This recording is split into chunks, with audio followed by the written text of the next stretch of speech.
നീ ലീവ് എടുത്ത് വന്നത് ലാപ്പം പിടിച്ചിരിക്കാനാ? എടി ഒരു 5 മിനിറ്റ് ഈ മെയിൽ അയച്ചു തീർന്നു. എന്തേലും ചെയ്യും.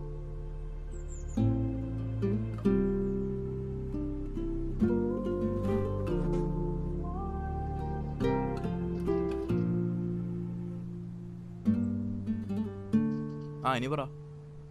എന്ത് പറയാൻ? അല്ല നിനക്കല്ല എന്താ പറയാണ്ടെന്ന് പറഞ്ഞേ? നീ കൂളിംഗ് ഗ്ലാസ് ഒന്ന് മാറ്റിയേ, അന്തമാരുടെ പോലെ ഉണ്ട് കാണാൻ. അല്ല ശരിക്കും എന്താ അതിന്റെ പ്രശ്നം?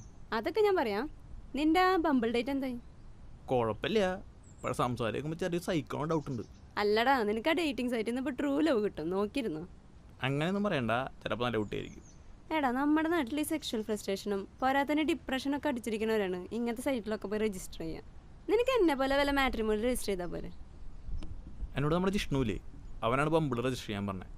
അവൻ്റെ 2 ഫ്രണ്ട്സ് ബമ്പിളിൽ മീറ്റ് ചെയ്തിട്ടാണ് മാരേജ് ചെയ്തത്. ഏതാ കോഴി ജിഷ്ണ? അവനങ്ങനെ പറഞ്ഞില്ലെങ്കിൽ അത്ഭുതമുള്ളൂ. എന്തായാലും നിന്റെ വിശ്വാസം തന്നെ രക്ഷിക്കട്ടെ.